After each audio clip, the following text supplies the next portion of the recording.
All right, example, mean text. Suppose that the number of texts sent during a typical day by students at a very large high school follows a right-skewed distribution with a mean of 45 and a standard deviation of 35.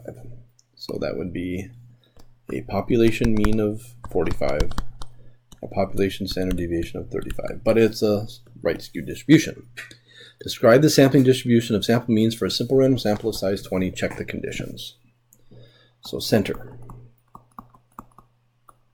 So the center of the sampling distribution of sample means, the mean of my x bars is equal to the true population mean, which is 45, assuming we took a good sample.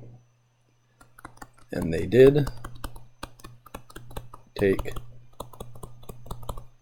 an SRS. So the condition checks, therefore it's unbiased and it's centered, yada yada. Spread. Standard deviation of your x bars is equal to the square root of, I almost said the square root of PQ over N. And if you picked the wrong formula, you should know that you made a mistake right away because there is no P or Q. There's no proportions here. So of course I didn't pick the right formula. By the way, these are on your formula sheet.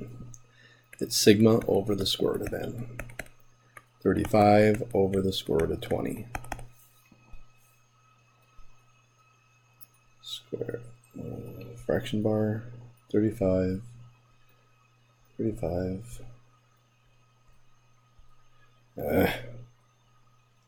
35, why is it doing that? 35 over the square root of 20. 783. By the way, these are in texts, number of texts or counts. And that's the 10% condition. Check it off and then kind of write a statement here. N equals 20 is less than 10% of all, what are we talking about here? Students at a very large high school, then all students at this very large high school. Sounds like a reasonable assumption to make. And then shape. So I want to say approximately normal, but I'm a little bit concerned about this right skewed distribution. So if my original distribution is right skewed, so let me just check the condition. So the condition is normal, large sample. And remember, this kind of is a two-step check. So first, is the original distribution normal? So that's going to be a no. Then check the large sample. N equals 20 is less than 30, so check fails.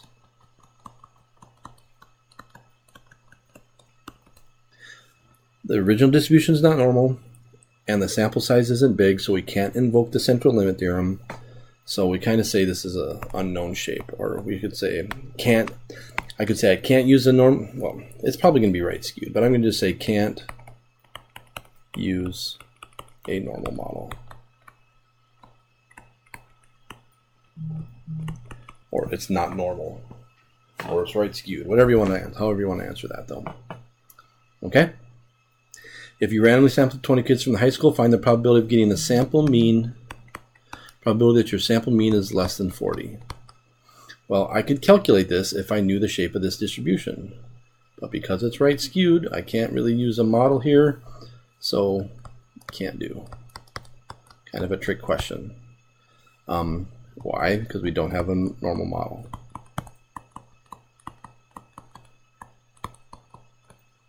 Don't have a normal distribution. Trick question. Okay? Describe the sampling distribution of sample means when your sample size is 40. So I'm changing the sample size from 20 to 40. So now I'm going to have a big enough sample. Center. Mean of my x bars is the true population mean is still 45. Do not check the conditions. Okay. Spread. Standard deviation is going to be sigma over square root of n, which is 35 over the square root of 40. So basically just take that previous entry. Oh, the computer's being a little quirky.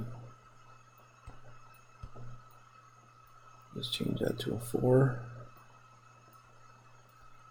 7.53. Excuse me, 5.53.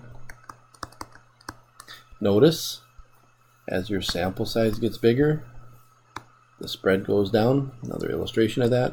Shape. Although it didn't ask me to, I'm going to check that third condition. Normal, large sample. So the original distribution is not normal, so that fails. However, n equals 40 is greater than or equal to 30.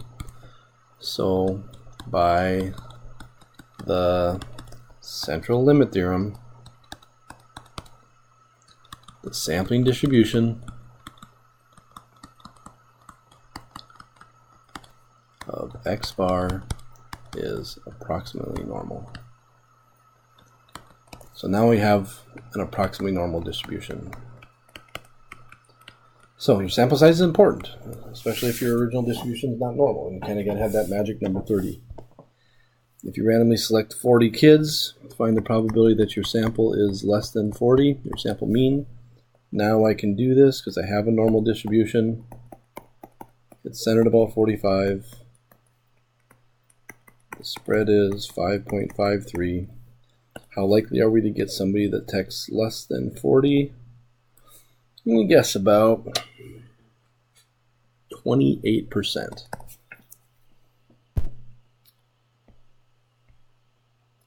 Menu, stats, distribution, normal CDF, 40, 45, 5.53, I think it was 5.53.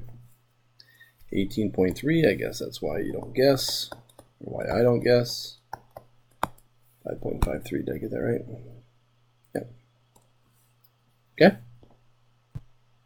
That's it for chapter 7.